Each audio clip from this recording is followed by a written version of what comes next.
सबसे पहले डॉक्टर अभिषेक राय जी को और उनकी पूरी टीम को और उनके परिवार के सदस्यों को बहुत बधाई देना चाहता हूं कि उन्होंने अपने परिवार के दादाजी के नाम पर ये हॉस्पिटल शुरू कर रहे हैं, जहां गरीब को इलाज के लिए कई बार समय पर अस्पताल नहीं मिलता है और सही समय पर अगर इलाज मिल जाए तो गरीब को कहीं और दूसरे अस्पताल में नहीं जाना पड़ेगा। मैं अभिषेक राय जी को बधाई देता हूं। इनके परिवार का योगदान, इनके दादाजी का, पिताजी का समाज के लिए और आसपास की जनता के लिए बहुत बड़ा योगदान रहा है। बहुत ही प्रतिष्ठित परिवार है और इस परिवार ने वर्षों यहाँ पर लोगों के बीच में रह करके काम किया, सेवा की, मदद की है। आज उसी तरीके से ये काम को आगे बढ़ा रहे हैं। प्रोफेशनली डॉक्टर हैं, कम से कम हिम्मत जुटा रहे हैं एक अच्छा अस्पताल खोलने के लिए। हालांकि ये जिम्मेदारी सरकारों की थी। जो हमारा कॉन्स्टिट्यूशन और संविधान कहता है, शिक्षा और स्वास्थ्य एक वेलफेयर स्टेट की प्राथमिकता होनी चाहिए। इधर सरकारों को जो काम करना चाहिए था वो नहीं किया और उसका परिणाम ये हुआ है कि प्राइवेट में अच्छे स्कूल भी बन रहे हैं, प्राइवेट में अपने संसाधन लगा करके अच्छा अस्पताल बनाने का प्रयास चल रहा है और इस प्रयास, इस कोशिश के लिए मैं अभिषेक जी को और उनके पूरे परिवार से भी बहुत बधाई देता हूं। हमारे साथ जो पार्टी के नेता हैं, दाईं तरफ करेली मंत्री जी से लेकर के अभी जो हाल ही में चुनाव जीते हैं हमारे सांसद राजीव राय जी, ओम प्रकाश जी, आदरणीय बलराम यादव जी, दुर्गा प्रसाद यादव जी, जिलाध्यक्ष हमारे, और हमारे तमाम नेता और सांसद आजमगढ़, यहां सभी मौजूद हैं।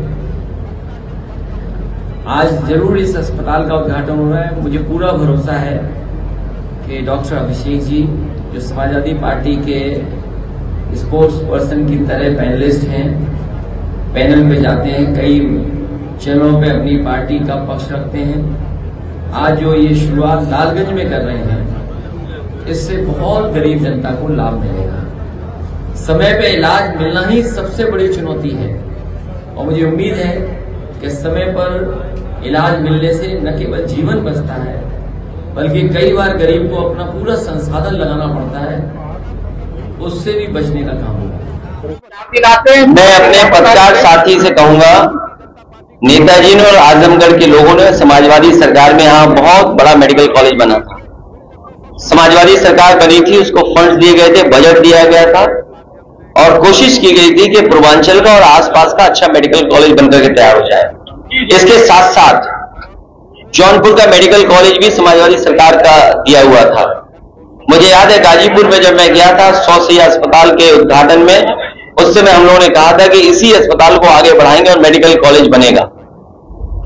और पूरे जिले में और आसपास के जिलों में कई अस्पताल दिए, चंदौली में दिया, तो कई जगह मेडिकल कॉलेज दिए थे। सरकार कहने को तो ये कहती कि मेडिकल कॉलेज बना दिए हैं, वो आजकल आधुनिक खंडर दिखाई दे रहे हैं।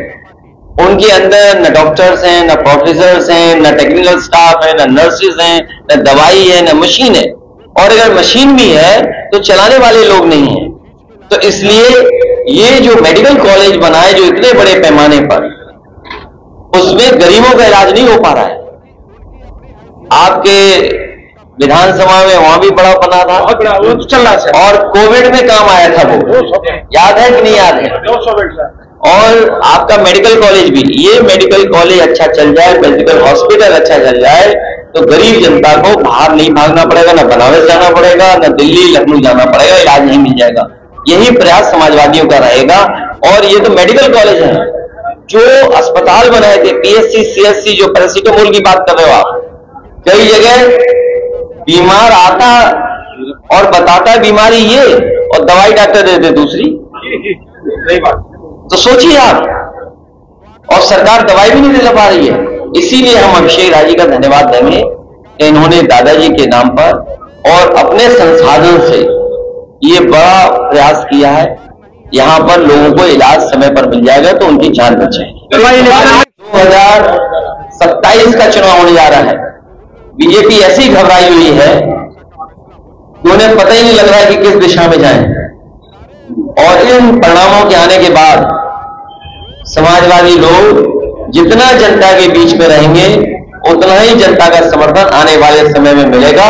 और हमें पूरा भरोसा है कि जो समाजवादियों की प्रोग्रेसिव पॉलिटिक्स रही है, जो समाजवादियों की पॉजिटिव पॉलिटिक्स है, जो समाजवादियों की खुशहाली की राजनीति है, जो समाजवादियों की भेदभाव मिटाने की राजनीति है, जो समाजवादियों को जो विरासत में मिला है कि खाई कैसे कम हो, अमीरी गरीबी की उस दिशा में लगातार काम करेंगे। और पूर्वांचल की जनता पहले जैसा आशीर्वाद फिर देगी समाजवादियों को। अभी जब हाल ही में जब 5वें स्थान पर बताने वाली सरकार ने कहा कि अर्थव्यवस्था 5वें स्थान पर पहुंच गई है और 3रे स्थान पर ले जाने वाले हैं, इसका मतलब ये नहीं है कि हमारे किसानों की और नौजवानों की या व्यापारियों की आय बढ़ गई हो। अभी भी प्रति व्यक्ति आय नहीं बढ़ी है, वो आंकड़ों में तो दिखती है लेकिन सच्चाई में नहीं है वो। और दूसरा सुझाव हम लोगों ने दिया था यही पूर्वांचल एक्सप्रेस वे को लेकर के, अगर ये 25 किलोमीटर और जोड़ दें गाजीपुर के हमारे पखनपुरा गांव से और जो बक्सर से सड़क बनकर के आ रही है तो भागलपुर से लेकर के सीधा दिल्ली तक आपको एक्सप्रेस वे मिल जाएगा। और इसी एक्सप्रेस वे किनारे जब मंडियां बन जाएंगी, जो हमारे योजना थी जिसको आधा अधूरा बीजेपी ने छोड़ दिया है, हम पूर्वांचल की जनता को भरोसा दिलाते हैं कि समाजवादियों की सरकार बनाइए, इस सड़क के किनारे नौकरी रोजगार और किसानों को सुविधा दिलाने का काम करेंगे।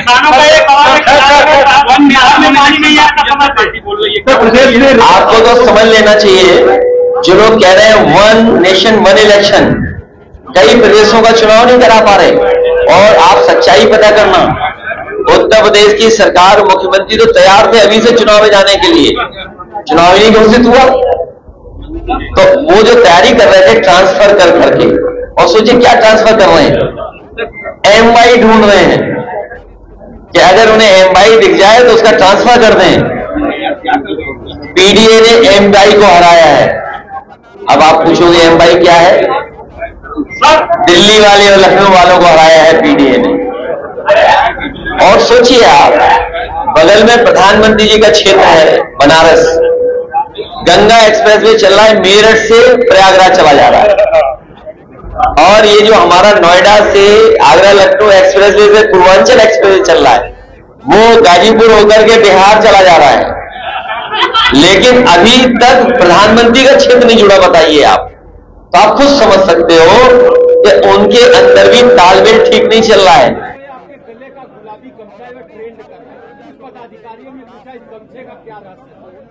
देखिए, 2 रहस्य बता दूं फिर अपनी बात खत्म कर दूं।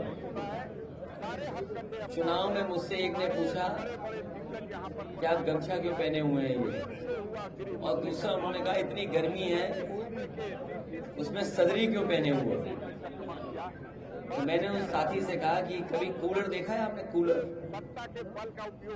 कूलर को देखते होंगे आप, एक जाली लगी रहती है, उसमें पानी डाला जाता है और उसका पंखा चलता है तो ठंडी ठंडी हवा आती है। तो मैंने कहा चुनाव में जैसे ही मैं घर से निकलता हूँ हमारे पूरे कपड़े भीग जाते हैं, फिर पूरे चुनाव में जो हवा चलती है तो ठंडी ठंडी हवा खाता जाता है।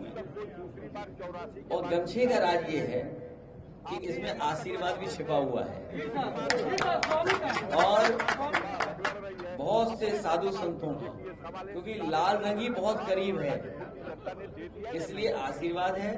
और फिर ये कहीं न कहीं जुड़ाव पैदा करता है हमारे सीधे सीधे हमारे गांव गरीब लोगों से। और दूसरा, इतनी गर्मी में चुनाव था, इतना धूल धक्कड़ चुनाव में था, तो जहां आशीर्वाद था वहां धूल धक्कड़ से और पसीने से बचने के लिए गमछा काम आ रहा। तो अब ये ड्रेस का हिस्सा हो गया है।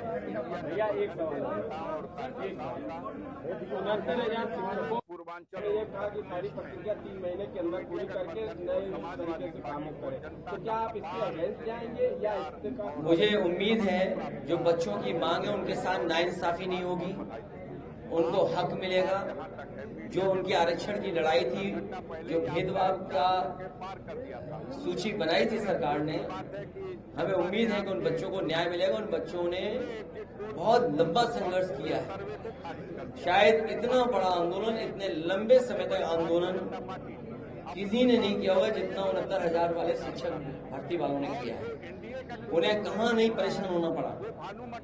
त्योहार रहे होंगे तो वो लखनऊ के धरने पे बैठे थे।